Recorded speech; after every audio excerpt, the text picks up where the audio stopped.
Hello everyone, good morning, good afternoon, good evening of everyone of class 11 present on that side. I've been again present in front of you on the same platform of the life physics where we were dealing our class 11th physics topic. And as you all know that we have reached down to the chapter named as the laws of motion, and we divided this chapter or this unit into the two small sections और हमने इसे parts में divide किया. Part 1 where we discuss about the laws of motion and another factor, but the most importantly part 2 that we started in the previous lecture, and that part 2 was dealing with when we include the friction. जब हम friction को include करेंगे motion के बारे में, motion के दौरान, and during that this or to continue this concept that while having the motion we are dealing or we are considering the friction. So first of all we have to clarify the concept of friction that we try to clarify in the previous lecture. In the previous lecture the key points or the highlighted parts were the types of the friction on the basis of the state of the body. So the friction is being classified into the three categories basically. Basically the two categories are one in the state of rest, another is in the motion. So state, when you are in the rest then the friction is called as static, but when you are in a motion then it would be called as the kinetic. But when you are just about to move, means when you are at the maximum level or at the final point जहाँ पे आपका body rest से motion में जाने वाला है, यानी आपका जब स्टैटिक फ्रिक्शन मैक्सिमम होगा, we call that as a limiting friction, and we have the two expressions for the friction. The first one is Fs max, means maximum static friction or the limiting friction. It is equal to mu s into r. The first formula, where mu represents the coefficient of the static friction and r represents the normal reaction force, okay, and this depends upon the nature of the surface of the body. The second type of friction was kinetic friction, and the formula that we got from the laws of the kinetic friction, Fk was mu k into r, where mu k stands for coefficient of kinetic friction and r stands for the normal reaction. Now since we discussed the basic और अब हमारे पास उसका basic बिल्कुल clear है, तो अब अपने friction concept को आगे deal करते हैं और आगे बढ़ाते हैं. But before going to the further concept यानी friction को ज़्यादा deal में करें, तो दो small points और हैं जिसको हम लोग चलिए पहले clarify कर देते हैं. The first important unit for today's lecture is called as angle of friction. We call this as a angle of friction, okay, we give the symbol theta for that. So angle of friction, so what is the angle of friction? Check this out. So before defining the angle of friction, I would like to take or I would like to consider the diagram first of all. So everyone check this out. Imagine that we are on the horizontal surface. So हम लोग horizontal surface पे, and over that horizontal surface we have a body. So उस horizontal surface पे हमारे पास एक body है, okay, and this body of mass small m, तो definitely नीचे क्या लगने वाला है body का? What is going to act in a downward direction? The weight of the body, which is numerically equal to the mg, okay, and because of that weight, since the body is going to apply the weight on the horizontal surface, तो body horizontal surface पे normally weight लगा रहा है but in downward direction, तो surface भी body पे वापस से क्या लगाएगा? A normal reaction whose direction would be in upward, जिसका डायरेक्शन ऊपर की तरफ होगा, and this is our normal reaction. Done. Let's suppose we are applying the force on the body. हम इस बॉडी पे फोर्स लगा रहे हैं इस तरफ, मींस हम चाहते हैं कि बॉडी इस तरफ मूव करे. We are applying the force on that body, and since if we are trying to force or we are trying to apply the force on the right hand side, so definitely आपके left hand side की तरफ क्या लगने वाला है? Friction force. So what is going to act on the left hand side? On the left hand side we are going to have the friction force, क्योंकि body उस तरफ move कर रहा है. So kinetic friction would be at opposite. So if someone asks you what is the direction of friction force, so the direction of friction force is always opposite to the direction of the motion of the body. So what is the angle of contact? तो एक बार यहाँ पे ध्यान देंगे please everyone. So this is the point जहां पे हम लोग अपने आप को कंसीडर कर लेते हैं सेंटर पॉइंट, जहां पे हमारे पास ऊपर नॉर्मल रिएक्शन लग रहा है and this direction represents the direction of friction force. Done? Okay, now इस बॉडी पे अब आपके पास दो फोर्सेस लग रहे हैं। So there are two forces which are acting on the body. Please clearly ध्यान से सुनना स्टेटमेंट को। Two forces acting on the body. तो बॉडी पे कौन कौन से फोर्स लग रहे हैं? रिएक्शन फोर्स बॉडी पे लग रहा है और फ्रिक्शन फोर्स बॉडी पे लग रहा है। ओके, तो ये वो दो फोर्सेस हैं जो बॉडी पे एक्ट लग रहे हैं। एक और है जो हम लोग लगा रहे हैं, बट अभी हम लोग फ्रिक्शन और रिएक्शन को चेकआउट कर रहे हैं। नाउ सिंस बॉडी पे दो फोर्स लग रहे हैं, reaction force and friction, kinetic friction, क्योंकि ये मैग्नीट्यूडली इतना ही होगा, फिर डायरेक्शन इधर दिखाइए ताकि हम दोनों को एक ही पॉइंट पे ले लें। So now the resultant of both the forces, ये इन दोनों फोर्सेस का क्या होगा? Resultant. So this is the resultant of what? Kinetic friction and normal reaction. तो ये है रिजल्टेंट किसका? काइनेटिक फ्रिक्शन का और नॉर्मल रिएक्शन का। तो इस रिजल्टेंट और इस नॉर्मल रिएक्शन के बीच जो एंगल बन रहा है, this angle is called as angle of friction. So what is the definition of angle of friction? It is defined as, please check this out, the definition, and once you clear with the diagram then you are absolutely clear with the definition. So what is the angle of friction? It is defined as angle made between, तो किस किस के बीच का angle है? First thing, जो पहली चीज है वो क्या है? Resultant of kinetic and normal reaction. So it is the angle made between resultant of friction force and normal reaction. तो ये तो इन दोनों का रिजल्टेंट है and normal reaction on the body, normal reaction और normal force acting on the body.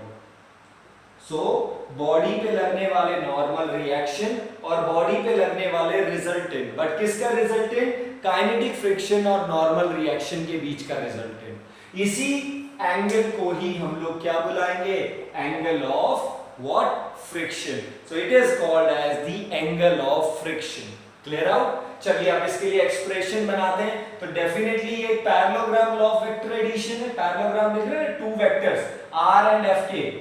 This is the point जहां पे दोनों का टेल टू टेल कनेक्टेड है, तो रिजल्टेंट अलोंग दी डायगोनल होगा।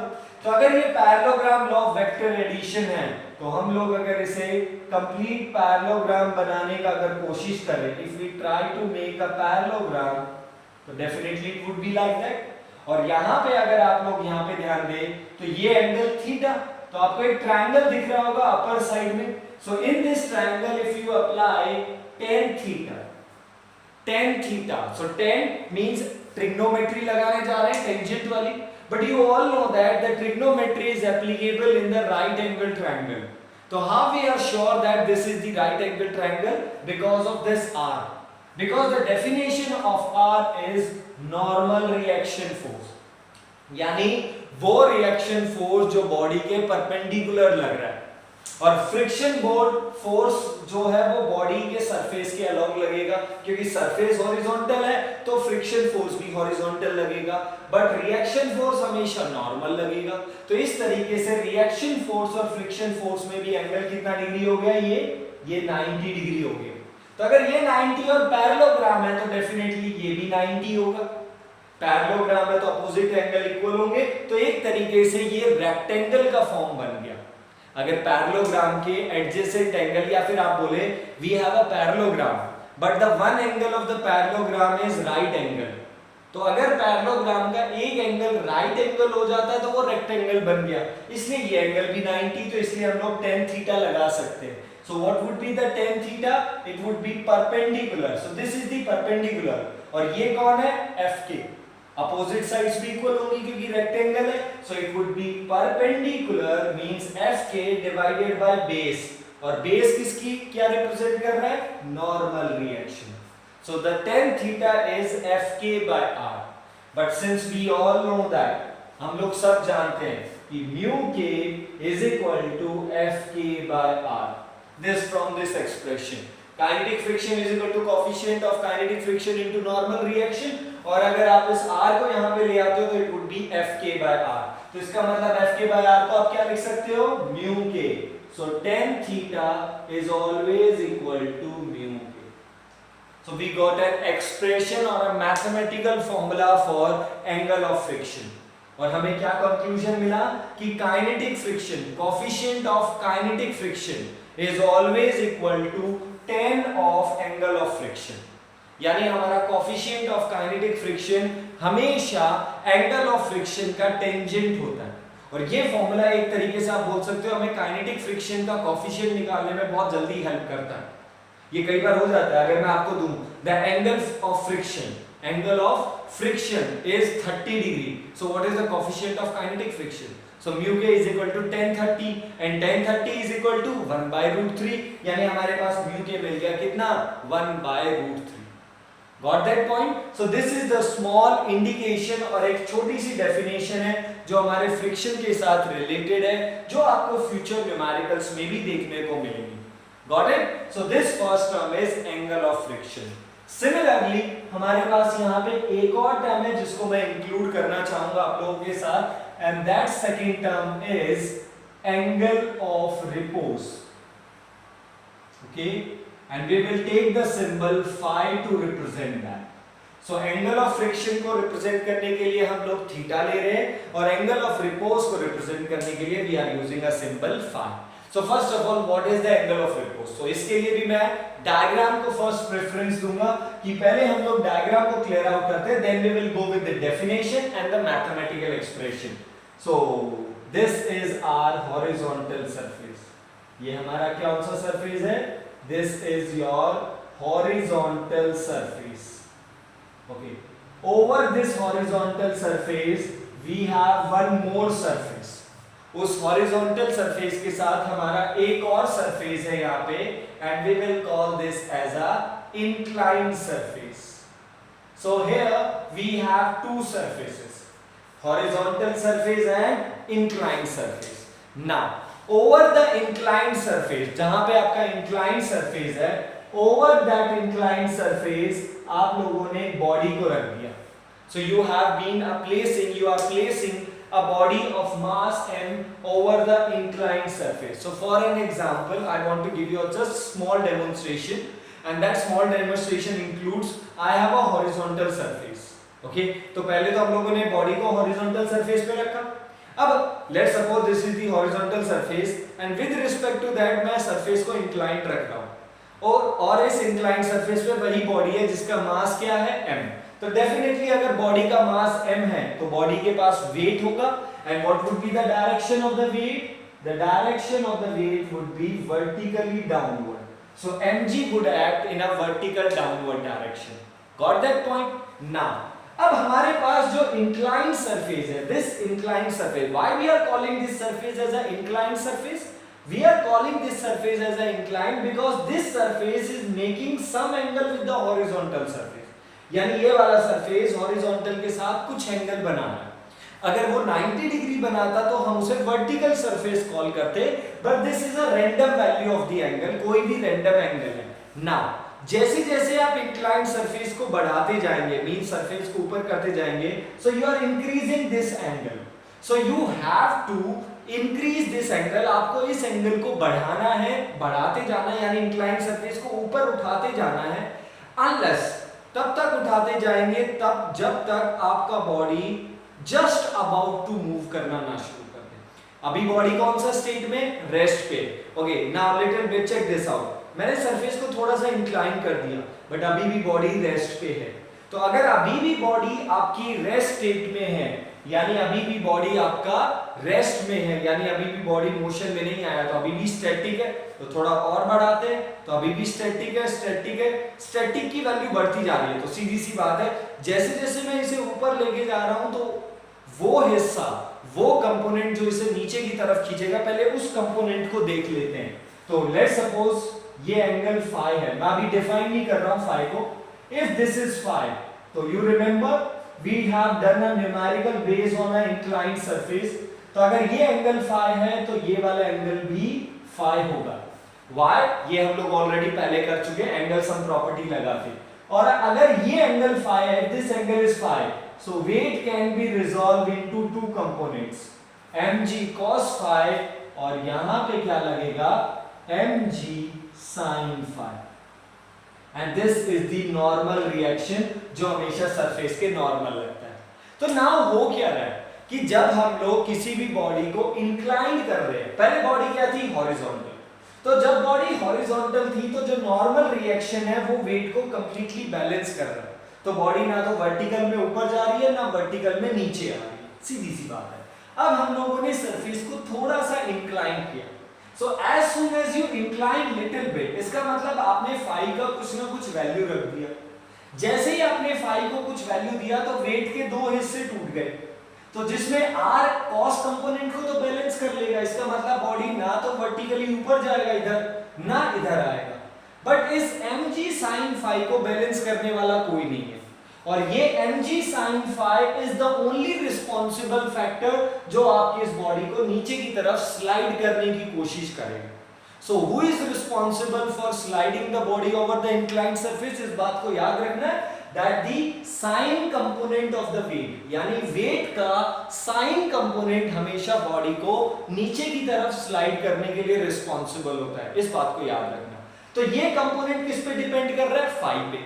अब जैसे जैसे आप फाई एंगल को बढ़ाते जाएंगे, as soon as you are increasing the phi, अगर आप फाई को बढ़ाएंगे तो साइन की वैल्यू भी बढ़ती है, क्योंकि जब भी एंगल बढ़ता है तो साइन ट्रिग्नोमेट्री की वैल्यू भी बढ़ती है। और जैसे जैसे साइन फंक्शन बढ़ेगा तो ये होल कंपोनेंट, ये कंपोनेंट जो आपको नीचे की तरफ गिराने की कोशिश कर रहा है, स्लाइड करने की कोशिश कर रहा है, इस कंपोनेंट की भी वैल्यू बढ़ेगी। और ये आप तब तक करते रहेंगे, you will start increasing the phi, आप फाई को तब तक बढ़ाते रहेंगे जब तक body just about to slide ना कर दे, यानी जब तक बॉडी अपने मैक्सिमम स्टैटिक स्टेट पे ना पहुंच जाए, यानी body is just about to move. और जब body just about to move करेगी और वो भी किस तरफ, नीचे की तरफ, तो डेफिनेटली बैक साइड में पीछे की तरफ क्या लगेगा, Fs max, क्या लगने वाला है, maximum static friction. So what is angle of repose, so angle of repose क्या है, इट इज दैट एंगल, यानी हिंदी में बोलूं ये वो एंगल है किसके बीच में, इंक्लाइंड सरफेस और हॉरिजॉन्टल सरफेस के बीच में, सच दैट कि उस एंगल वैल्यू पर या उस एंगल पर बॉडी इंक्लाइंड सरफेस पे जस्ट अबाउट टू मूव करना शुरू करे, जस्ट मूव की है। तो अगर बॉडी मूव की है कहां पे, नीचे की तरफ, बस मूव ही करने वाला है, बट उसके अंदर कोई परफेक्ट मोशन नहीं आया अभी। और अगर बॉडी में अभी तक कोई परफेक्ट मोशन नहीं आया तो बॉडी के अंदर कोई एक्सेलरेशन नहीं है, इस बात को याद रखना प्लीज। तो इस केस में हम बॉडी को जस्ट अबाउट टू मूव कर रहे हैं, बस मूव होने ही वाला है, यानी रेस्ट स्टेट को छोड़ के अब मोशन में आएगा, बट मोशन में नहीं आया है तो एक्सेलरेशन कुछ नहीं होगा, तो ये ma यानी a 0 कंसीडर होगा। सो फाई क्या है, it is defined as the angle between inclined surface and horizontal surface, angle between inclined surface and horizontal surface such that the body just about to slide over inclined surface, यानी body inclined surface पे just बस slide करने ही वाला। और अगर ऐसा है so thus here weight can be resolved, weight क्या weight है, mg can be resolved, resolve word means break into how many components, it can be resolved into 2 components, check this out, okay। और अगर इसके 2 component है, first is mg cos phi and second component is mg sin phi, but since body is just about to move, यानी body बस move करने ही वाला है, but अभी भी बॉडी मूव नहीं हुआ है, और अगर बॉडी में अभी भी कोई मोशन नहीं है, इसका मतलब सारे फोर्सेस इक्विलिब्रियम में हैं। तो since body is just about to move, और जब body just about to move करने वाला है, केवल मूव करने ही वाला है, मूव नहीं किया है, तो सारे फोर्सेस इक्विलिब्रियम में, मतलब जितना नेट ऊपर की तरफ है उतना नीचे की तरफ होगा, जितना नेट आगे की तरफ है उतना ही नेट पीछे की तरफ होगा। इक्विलिब्रियम यही कहलाता है। तभी तो बॉडी जिस स्टेट में उसी स्टेट में रहेगी। तो बॉडी अगर मूव में है, so for equilibrium of the forces, equilibrium of forces, तो फोर्सेस को इक्विलिब्रियम यानी बैलेंस कीजिए। तो आर किसको बैलेंस कर रहे हैं? R is balancing mg cos phi। This is your equation number 1। And Fs max यानी मैक्सिमम स्टैटिक फ्रिक्शन, यानी body just about to move करने वाला है, तो वो किसको बैलेंस करेगा? mg sin phi को, क्योंकि जितना लेफ्ट ऊपर की तरफ जा रहा है उतना ही नीचे की तरफ, क्योंकि बॉडी अभी मूव नहीं किया। हाँ, अगर बॉडी नीचे की तरफ मूव कर रहा होता तो इसका मतलब बॉडी में कुछ ना कुछ एक्सेलरेशन होता, तो फिर ये ज्यादा हो जाता। फिर हम इसे इक्वेशन वैसे ही बनाते जैसे हम लोग बॉडी को स्लाइड करते टाइम इक्वेशन बनाते थे ना, नीचे की तरफ और ऊपर की तरफ, वैसे ही कर लेते हम लोग। बट यहाँ पे अभी कोई एक्सेलरेशन नहीं है। And if it is so, we are going to do by equation 2 divided by 1। So 2 divided by 1 कीजिए, so it would be mg sin phi divided by mg cos phi is equal to Fs max divided by r. mg cancel, sin phi by cos phi, it is tan phi is equal to Fs max by r. And what is Fs max by r? क्या होगा? Coefficient of static friction. So tan phi is your mu s. So this is our next relation जो हमारे पास यहाँ पे available हुआ। And what is the next relation? That angle of repose is always equal to coefficient of static friction. Now अब मैं यहाँ पे आपके साथ एक चीज जो मैं लास्ट लेक्चर में और लास्ट पॉइंट में चेंज करना चाहूंगा, that angle of friction definitely हम लोगों ने डिफाइन किया, it is defined as the angle made by the resultant of friction force and the resultant of friction force and reaction force to the reaction force. तो हम इस body को एक limited case में कर देते हैं, और वो लिमिटेड केस है जो हमने यहाँ पे रखा, when body is just about to move, जब body just about to move करने वाली है, तो हम उस स्टेट में चलो बात करते हैं। और अगर हम उसे उस स्टेट में बात करते हैं तो हमारा यहाँ पे कौन सा फ्रिक्शन होने वाला है? Static friction. यानी अब हमारे पास यहाँ पे म्यू एस काम करेगा, ओके, वो भी मैक्सिमम वाला, तो म्यू एस मैक्स, तो ये हमारा मैक्सिमम स्टैटिक फ्रिक्शन। और अगर हम इस चीज को यही रखते हैं, क्योंकि अगर हम बॉडी को जस्ट अबाउट टू मूव में रखते हैं, क्योंकि वहां पे भी बॉडी यही हुआ, तो एक रिलेशन निकालना है जो बुक के अकॉर्डिंग और जो वर्क हमेशा ज्यादातर किया जाता है, that mu s max it is equal to, यहाँ पे क्या आएगा? म्यू एस मैक्स, और ये आपको मिलेगा mu S. So when the body is over the horizontal surface, तो हमने पहले तो एक जर्नल केस लिया था, बट अब उसे एक स्पेसिफिक केस में डाल देते हैं। So case number 1, when the body is on the horizontal surface और आप उस पे फोर्स लगा रहे हो, and body is going to just about move, यानी बॉडी जस्ट मूव ही करने वाला है, और अगर ऐसा है तो उस पे लिमिटिंग फ्रिक्शन लगेगा, यानी मैक्सिमम स्टैटिक लगेगा। और उस टाइम जो हमारे पास एंगल ऑफ फ्रिक्शन आया, so angle of friction की definition क्या आई? that coefficient of static friction is equal to tangent of angle of friction। फिर हम लोगों ने एंगल ऑफ रिपोज पढ़ा, हमने बॉडी को इंक्लाइंड सरफेस पे रखा और बॉडी को जस्ट अबाउट टू मूव वाली स्टेट पे ही लेके गए, यानी मैक्सिमम स्टैटिक, यानी जब बॉडी रेस्टिव मोशन में आने लगा। और फिर जब हम लोगों ने उसे स्टडी किया तो यहाँ पे भी पता चला that coefficient of static friction is equal to tangent of angle of repose। अब आप इन दोनों रिलेशन को देखिए, check this out both the relations. अगर दोनों बॉडी को एक ही स्टेट पे रखते हैं, इस वजह से दोनों को एक में रखते, तो क्या आया? that coefficient of static friction is tangent of angle of repose. Coefficient of static friction is equal to tangent of angle of friction. तो इसका मतलब इन दोनों रिलेशंस में आपका RHS इक्वल है, दोनों साइड में कोएफिशिएंट ऑफ स्टैटिक फ्रिक्शन है. सो thus हमारे पास रिलेशन क्या निकल के आया? I am going to rub it. ये मैं इन रिजल्ट्स को रब कर रहा हूं जो हम लोगों ने लास्ट टाइम डिस्कस किए थे. So what we got? So thus tan theta would be equal to tan phi, or you can say theta would be equal to phi. This is being very important relation. एक important relation निकल के आया. Relation क्या निकल के आया? When the body is just about to slide over the surface, but पहले horizontal फिर incline. So अगर body horizontal surface पे भी just slide करने वाली है और inclined surface भी कुछ इस तरीके से या कुछ इस एंगल पे है कि वहां पे भी body just slide ही करने वाला है. तो अगर दोनों ही केसेस में body is just going to slide, अगर दोनों ही केसेस में बॉडी जस्ट स्लाइड ही करने वाला है, in that case angle of friction is always equal to angle of repose. यानी theta stands for what? Angle of friction is always equal to what? Angle of repose. And this is your main and technical point भी है और आपके CBSE point of view से भी important है.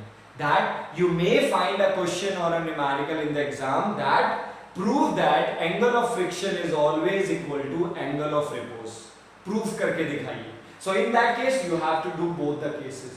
But इन दोनों केसेस में जो सिमिलैरिटी है वो ये, in both the cases the body is just going to move. Body केवल बस मूव ही करने वाला है और इस बात को आपको याद रखना.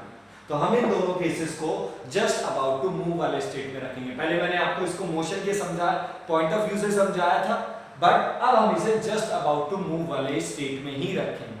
Okay, so this is the point that I want to discuss before going to the further. So there are the two important terms, angle of friction and angle of repose, and delivering that both are numerically equal. Numerically दोनों equal हैं. Numerically, logically और definition wise दोनों का meaning बहुत अलग है. इसका meaning कुछ और है, इसका meaning कुछ और है.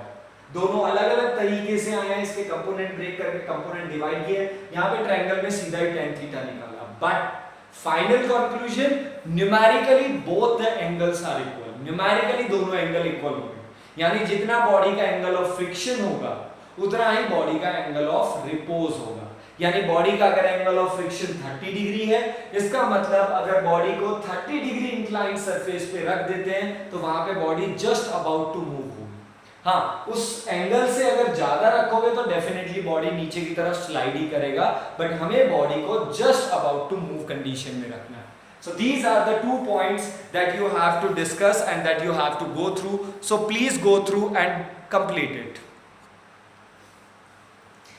Okay students, now since we have discussed the basic and we have also discussed some of the relevant points related to the frictions, angle of friction and angle of repose. So now we are clear with the basics of the friction and I hope अब तक आपके सारे points clear है. So now we can start with the some of the basic numerical जो अब हमें यहाँ पे इंक्लूड करने हैं. So let's start with those numerical. So I have 2 numericals in front of you and we are going to work on both the numericals one by one and you will get the assignment in the description box. आपको description box में assignment मिलेगा जहां पे आपको each and every type के कुछ numericals for the practice available होंगे. So please do that, उसे complete कीजिए. So first of all let's have this solution. So we have the 2 questions and let's start with the first of them. तो first के solution के साथ बात करते हैं. So first of all read what is the question is being talking about. Question says a block of weight 20 Newton. तो हमें weight given है block का कितना 20 Newton यानी mg हमें already given है. Okay. It is placed over the horizontal surface. तो ये एक सबसे important point है कि surface horizontal है. And the tension T is being applied. तो आप लोग उस पे T tension apply कर रहे हैं मतलब force लगा रहे हो. Now the important thing, which can be increased. So which can be increased means he is talking about the tension.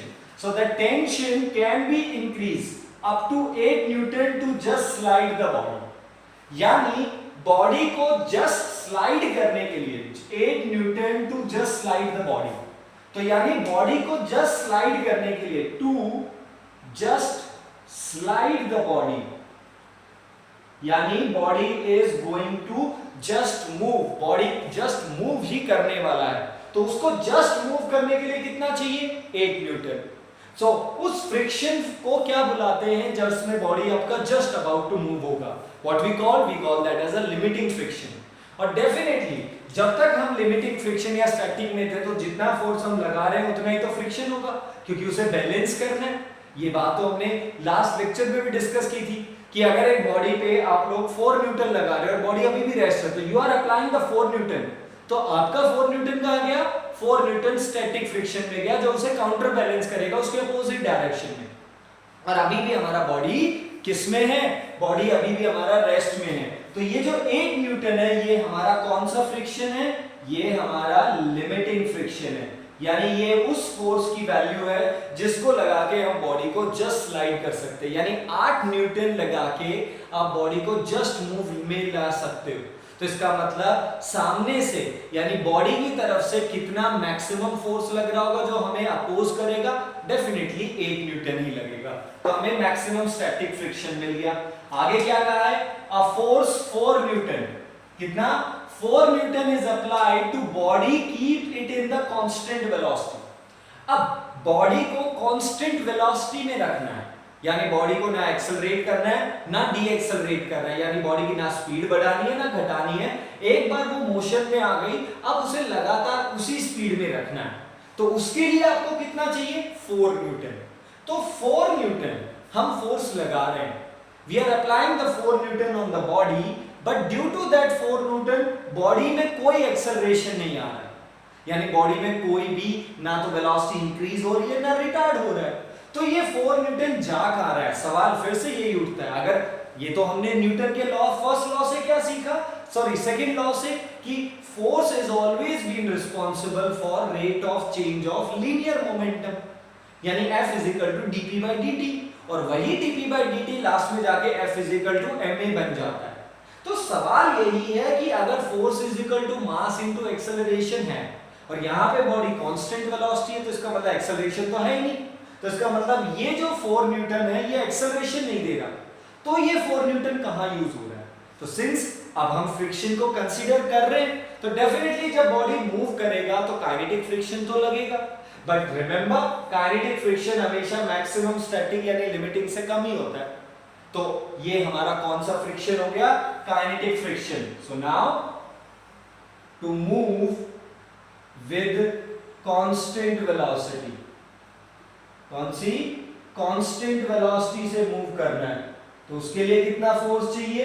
4 Newton, और यही 4 न्यूटन हमारा काइनेटिक फ्रिक्शन होगा, क्योंकि इसी की वजह से हम लोग लगा के बॉडी को उसी स्पीड में लेके जा रहे हैं। डन? तो I hope both the points are clear. अब आप आराम से काम कर सकते हैं। तो अब आपके पास सिंपल से फॉर्मूले हैं। Fs max का फॉर्मूला क्या है? μs into r, और यहाँ पे r किसके बराबर होगा? mg, जो कि 20 है। आई थिंक आप μs को सॉल्व कर सकते हो। सो this is the calculation part जो मैं आपके लिए लेफ्ट कर रहा हूँ। ओके, चलिए फिर Fk पे आ जाते हैं। Fk is equal to μk into r।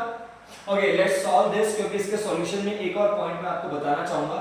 So it is 8 newton which is equal to μs into 20। So μs is equal to 8 divided by 20। So 4 2s are 8. Okay, I'm not going to divide it, I'm going to multiply that. मैं multiply कर देता हूँ। So 25 is 100. So 8 5 is 40 by 100, which is equal to 0.4. So what is the value of coefficient of static friction? It is 0.4. और इसका कोई ऐसा unit नहीं होता, तो please do not write any ऐसा unit. Now the second is when we are moving with the constant velocity. So kinetic friction is 4, mu k is how much? We have to calculate reaction force is 20, क्योंकि यहाँ पे r weight के बराबर होगा। So mu k is equal to 4 by 20, and when you go with multiply with 5 and 5, so it will become 20 by 100.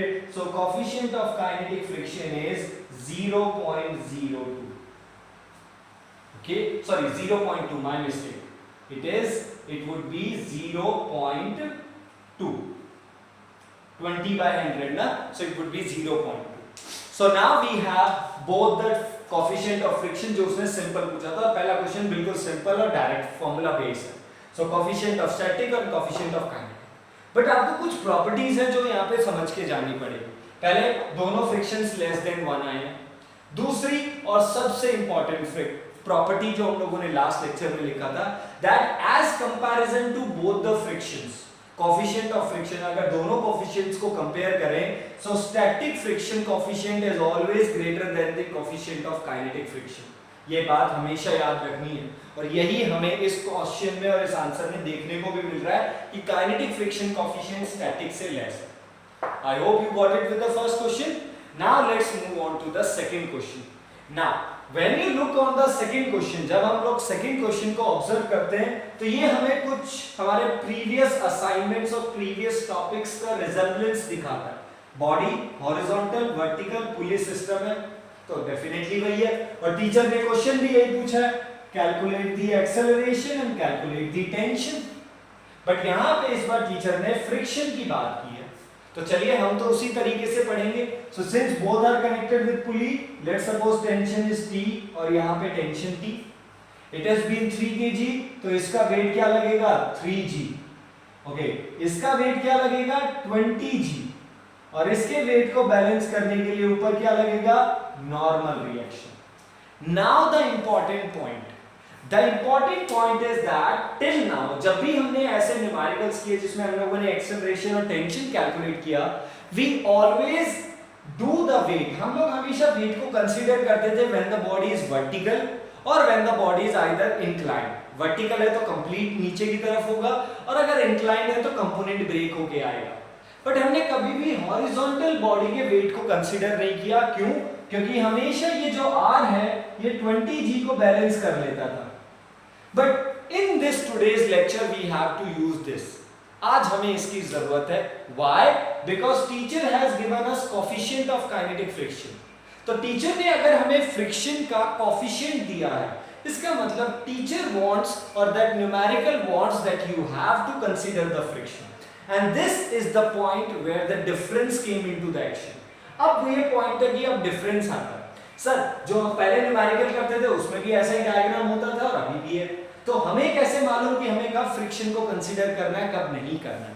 तो definitely आप जानते हैं एनी ऑफ द फ्रिक्शन, अगर body just about to move है या मूव है, वो तो डिपेंड करेगा कि टीचर किस स्टेट का बात कर रहा है। But any of the friction की वैल्यू आप तभी निकाल सकते हो जब आपको कोएफिशिएंट गिवन हो। कोएफिशिएंट टीचर को गिवन देना पड़ेगा, और अगर टीचर कोएफिशिएंट प्रोवाइड कर रहा है the coefficient of kinetic friction, so definitely he is saying loudly and clearly that you have to consider the friction। वो सीधा साफ साफ बोल रहा है कि आपको फ्रिक्शन कंसीडर करना होगा। अब कौन सा वाला वो डिपेंड करेगा कि उसने कौन सा कोएफिशिएंट दिया है, और यहाँ पे कौन सा है काइनेटिक है। तो डेफिनेटली वो ये कह रहा है कि बॉडी मोशन में, और मोशन में होनी चाहिए तभी तो एक्सेलरेशन होगा। अगर बॉडी टीचर यहाँ पे कोएफिशिएंट ऑफ स्टैटिक फ्रिक्शन दे दे और फिर बोले एक्सेलरेशन क्या, फिर तो कॉमन सेंस लगाओ यार। फिर क्या कॉमन सेंस है कि स्टैटिक फ्रिक्शन का कोएफिशिएंट है, इसका मतलब बॉडी अभी भी रेस्ट स्टेट में है, और अगर बॉडी अभी भी रेस्ट स्टेट में है तो इसका मतलब क्या कि एक्सेलरेशन फिर तो होगा ही नहीं। रेस्ट में है या जस्ट अबाउट टू मूव है, दोनों ही केसेस में एक्सेलरेशन जीरो है। तो ये बात आपको याद रखनी है कि अगर स्टैटिक का कोएफिशिएंट है फिर तो एक्सेलरेशन जीरो हो गया, बट अगर काइनेटिक है तो डेफिनेटली कुछ ना कुछ तो होगा। ओके, और यहाँ पे वो एक्सेलरेशन कितना होगा वो भी देख सकते हैं। बट एक और चीज बताना चाहूंगा, जरूरी नहीं कि काइनेटिक फ्रिक्शन का कोएफिशिएंट दिया हो तो एक्सेलरेशन का कुछ वैल्यू आए। क्या पता समटाइम्स एक्सेलरेशन फिर भी जीरो आ सकता है। मींस जरूरी नहीं ना कि हमेशा जब भी बॉडी मोशन में हो तो एक्सेलरेटेड मोशन ही हो, नहीं है ना कि बॉडी अगर मोशन में है तो भी एक्सेलरेशन जीरो हो सकता है। कब? जब बॉडी कांस्टेंट स्पीड या कांस्टेंट वेलोसिटी से चल रही है, तो वो भी तो केस हो सकता है। तो अपनी पॉसिबिलिटीज और अपनी वैरायटीज को अपने माइंड में ओपन रखिए। जो पुराने टॉपिक्स है आप हर लेवल से सोचिए कि क्या पॉसिबल हो सकते हैं। अभी के लिए हम अपना एक्सेलरेशन मान के चलेंगे, अगर हम ये मान के चलेंगे मोशन है, बट मोशन होने के बावजूद भी जीरो हो सकता है, वो कैलकुलेशन के बाद देखते हैं। तो सीधा सा बात हम कैसे लेते थे, हम ये मान के चलेंगे बॉडी नीचे की तरफ गिरेगी, इधर इसका एक्सेलरेशन इधर और इसका इधर कनेक्टेड है, तो हर बॉडी का एक्सेलरेशन सेम होगा। ओके, अगर हमने गलत ले लिया एक्सेलरेशन का डायरेक्शन तो फाइनल आंसर हमारा नेगेटिव आ जाएगा। बट ये बॉडी किसी भी हॉरिजॉन्टल सरफेस के साथ या किसी भी सरफेस के साथ कांटेक्ट में नहीं है, बट ये बॉडी हॉरिजॉन्टल सरफेस के साथ कांटेक्ट में और उसका कोफिशिएंट भी दे रखा है, तो इसका मतलब इस पर फ्रिक्शन लगेगा और वो भी इसके पीछे। बस हमें ये फोर्स को और कंसीडर करना है। तो लेट्स स्टार्ट विद दैट। चलिए काम करना शुरू करते हैं। तो पहले क्या निकाले? Net acceleration. तो एक जो एक्स्ट्रा चीज हम लोगों ने इस न्यूमेरिकल में ऐड कर दी है एज कंपैरिजन टू प्रीवियस, हमने फ्रिक्शन को जोड़ना शुरू कर दिया। ओके, तो चलिए नेट एक्सेलरेशन क्या होता है? नेट फोर्स बाय नेट मास। अब देखिए, नेट फोर्स के बारे में मैं आपसे ऑलरेडी पढ़ चुका हूं, यानी वो फोर्स जो आपके मोशन के लिए रिस्पॉन्सिबल है। तो हमने मोशन किधर लिया है? इस बॉडी का नीचे की तरफ। तो नीचे ले जाने के लिए कौन रिस्पॉन्सिबल है? 3G। This tension will balance with the tension. इधर ले जाने के लिए इस पे कोई फोर्स नहीं लग रहा हॉरिजॉन्टल, बट जो फ्रिक्शन फोर्स है वो हमारे मोशन के जस्ट अपोजिट है, यानी ये F के जो है ये तो माइनस में जाएगा ही जाएगा। अब तक तो क्या करते थे? हम नेट फोर्स निकालते थे। अब वो वर्टिकल, अगर एक वर्टिकल इधर झुका हुआ है, एक वर्टिकल इधर है, तो जो ज्यादा बड़ा वर्टिकल है उसमें से वो माइनस करते थे। हॉरिजॉन्टल होता था तो उस पर कोई फोर्स लग ही नहीं रहा। बट अब अगर फ्रिक्शन कंसीडर है तो ये तो आपको मालूम है, friction is that force which always opposes the motion of the body, always. और अगर वो मोशन ऑफ द बॉडी को हमेशा अपोज कर रहा है तो डेफिनेटली नेट फोर्स में फ्रिक्शन जो भी होगा वो हमेशा नेगेटिव होगा। ओके, यहाँ पे एक बॉडी है, अगर यहाँ पे एक और बॉडी होता तो उसका फ्रिक्शन भी यहाँ पे नेगेटिव में डाल देते, उसे फिर क्या लिख देते? Fk1 Fk2। अभी के लिए मैं सिंपल ले रहा हूँ आपके साथ, डिवाइडेड बाय नेट मास, तो 20 + 3 23। अब हमारे पास ये तो है बट क्या नहीं है? Fk। अब इस Fk का जुगाड़ यानी अरेंजमेंट करना पड़ेगा, और वो ये रहा। तो Fk is equal to mu k into R, और म्यू के कितना है? 0.04 इंटू आर कितना है? 20G। 20G की वैल्यू 10 ले लेते हैं, सो 2 डेसिमल हटेंगे तो divide by 100 and it cancel, so kinetic friction कितना आया? 8 न्यूटन। तो हमारे पास acceleration 30 - 8 divided by 23 which is equal to how much? Which is equal to 22 divided by 23 meter per second square. So what is the acceleration of the body that we got from here? It is 22.23, और अगर आप इसे decimal में convert करते हो so it is 0.96 meter per second square. आप fraction में रखना चाहते हो, it is your choice. I think वही न्यूमेरिकल है बेटा, बट एक छोटा सा पॉइंट है जो इसे एक लेवल ऊपर लेके जाता है, और यही आपके इस लेक्चर और इस लेक्चर पे होने वाली जो असाइनमेंट है, जो मैं यहाँ पे पर्सनली अपने साइड से ऐड करूंगा, उन असाइनमेंट में ये एक ऐसी चीज है जो इसके एक लेवल को ऊपर बढ़ा देती है। क्या? फ्रिक्शन। बट इसके लिए आपको थोड़ा मेहनत एक्स्ट्रा करना पड़ेगा। क्यों? क्योंकि फ्रिक्शन हर बॉडी का अलग अलग होगा, इस बात को याद रखिए। The friction force acting between the body and the surface is different for the different bodies. मान लीजिए फॉर एग्जांपल यहाँ पे एक और बॉडी है, तो इसका फ्रिक्शन अलग होगा, इसका फ्रिक्शन अलग होगा। हाँ, दोनों के फ्रिक्शन में एक चीज कॉमन होगी। इस रेड वाले फ्रिक्शन में और ब्लैक वाले फ्रिक्शन में एक चीज कॉमन है। What is that common thing? The surface on which they are being placed. वो सरफेस जिसके ऊपर वो रखे गए, यानी दोनों के लिए नेचर ऑफ सरफेस सेम है, दोनों के लिए हॉरिजॉन्टल सरफेस भी सेम है, और हम ये मान के भी चलेंगे कि दोनों बॉडी एक ही मटेरियल की बनी हुई है। ऐसा नहीं मानेंगे कि ये आयरन का है, ये कॉपर का है, तो इतना वैरायटी अभी नहीं सोचते हैं। तो हम ये प्रिटेंड और बाय डिफॉल्ट ये मान के चलते हैं कि जितनी भी बॉडीज हम लोग कंसीडर कर रहे हैं, हम हमेशा बॉडी के नेचर को एक ही मानते हैं। अगर मल्टीपल बॉडीज हैं एक ही न्यूमेरिकल में, तो ये बॉडी और ये सरफेस दोनों में सेम है, तो इन दोनों बॉडीज में एक चीज कॉमन होगी, वो क्या है? म्यू के, यानी दोनों का कोफिशिएंट सेम होगा, क्योंकि coefficient of friction depend upon nature of surface. Otherwise जो दूसरी चीज है जिसके ऊपर फ्रिक्शन डिपेंड करता है वो है नॉर्मल रिएक्शन, और नॉर्मल रिएक्शन अगर आप हॉरिजॉन्टल पे हो तो वो वेट के बराबर होगा, अब अगर दोनों बॉडी का मास अलग अलग है तो डेफिनेटली वेट अलग होगा, और अगर दोनों का वेट अलग है तो दोनों का आर अलग होगा, दोनों का आर अलग है तो दोनों का फ्रिक्शन तो अलग होना है। हाँ, अगर आपके पास बॉडी सेम मास की है और सेम ही सरफेस पे है तब आप कहोगे कि दोनों में फ्रिक्शन सेम। तो इसलिए अदरवाइज एक बात जो आपको ध्यान में रखनी है वो ये कि हमें फ्रिक्शन पहली बात तो हर बॉडी का निकालना है। जितनी भी बॉडी सरफेस के कांटेक्ट में, चाहे वो हॉरिजॉन्टल कांटेक्ट में है चाहे वो इंक्लाइंड कांटेक्ट में, पर जितनी भी बॉडी कांटेक्ट में है फ्रिक्शन सबका आएगा, और सबका फ्रिक्शन आप अलग अलग लेके चलिए, Fk1, Fk2, Fk3। आप ये मान के चलिए सबका फ्रिक्शन अलग है। हाँ, म्यू सब में सेम होगा बट आर सबका अलग हो सकता है बिकॉज ऑफ देयर मास। तो इस बात को प्लीज रिमाइंड। एक्सेलरेशन आ गया। Second thing what he is asking for the tension. So I hope you all have done the first numerical. I am rubbing the solution of this and now I am switching for the second numerical के लिए मैं switch कर रहा हूं इस तरफ। तो tension निकालने के लिए हमें क्या पढ़ना है? We have to study the FBD. तो चलिए एफबीडी पढ़ लेते हैं।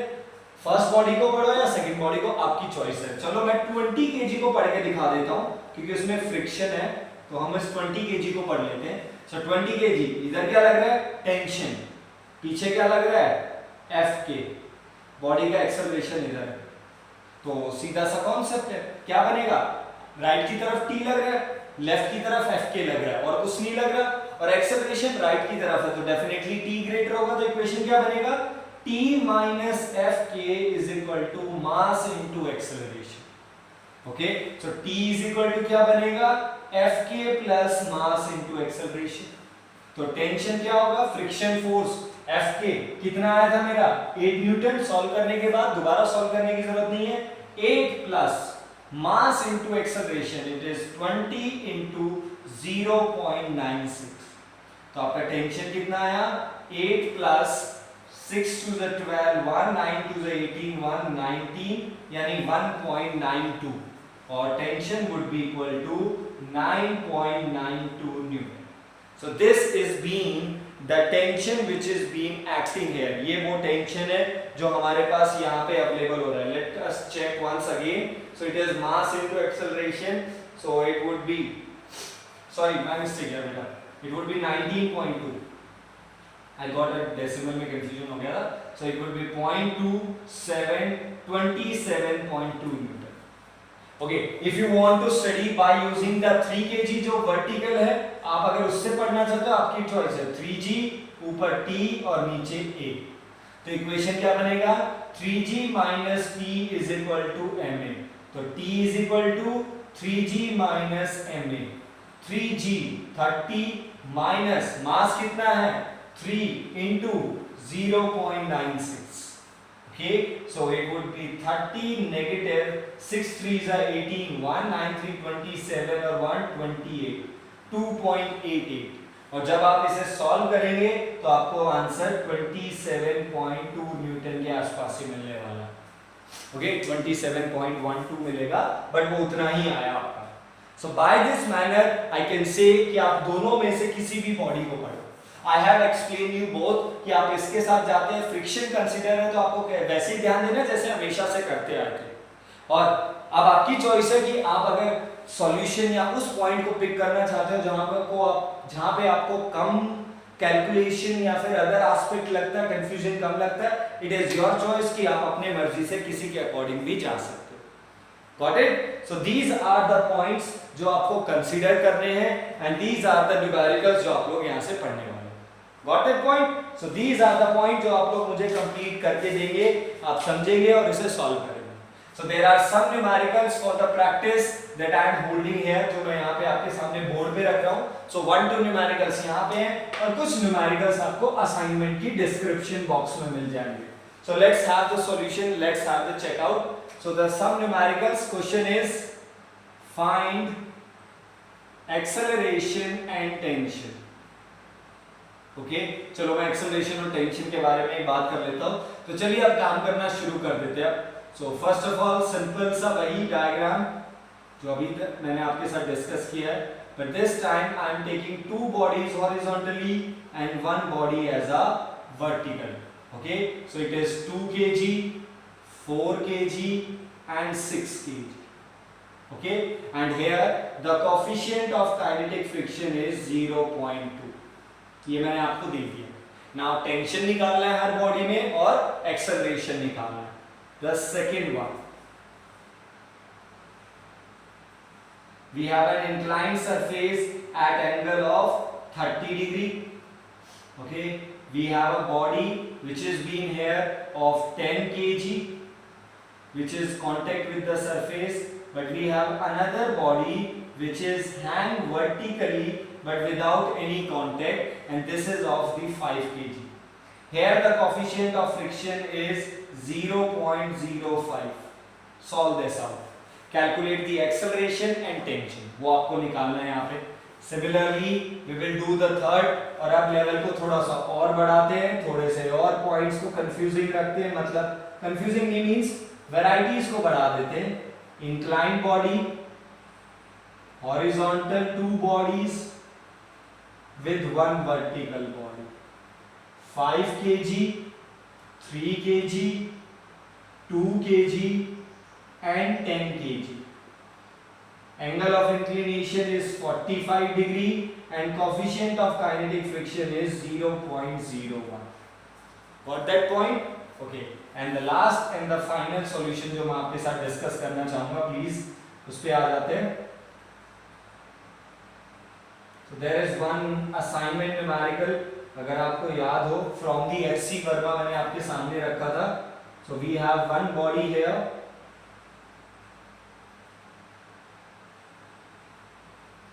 Okay, मैं इस सॉल्यूशन को आपके साथ एक बार रफली डिस्कस करना चाहूँगा, please. Okay, this is 2 kg and this one is 3 kg. Coefficient of friction is 0.04.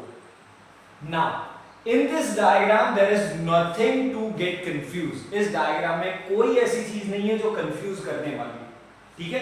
अब देखो सीधी सी बात है यार बेटा, मैंने आप लोगों के साथ क्या डिस्कस किया था कि जब भी हमारे पास कोई भी बॉडी इस कनेक्टेड में आती है और अगर वो पुली के अक्रॉस कनेक्टेड है तो पुली की तरफ हमेशा सेम टेंशन जाएगा.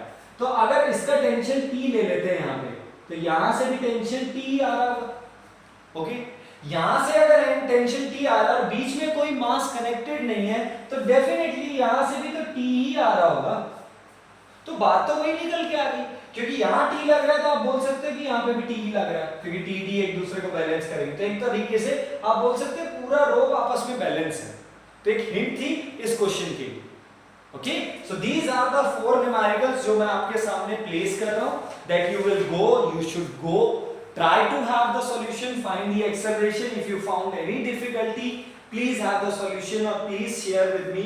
There are some students जिनका मुझे अभी reply करना है. I will reply you for the solution. So you ask for the solution, so you will get the solution.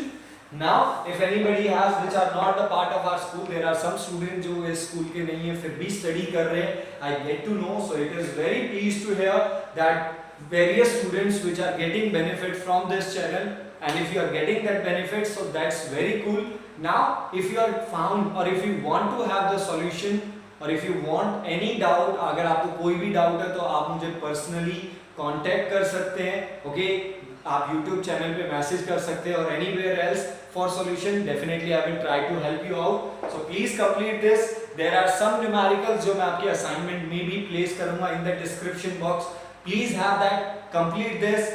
And we will meet with the next concept of the friction. आगे हम लोग friction के एक नए concept के साथ फिर meet करेंगे. Till then, please complete the assignment. Stay safe. Thank you, बेटा.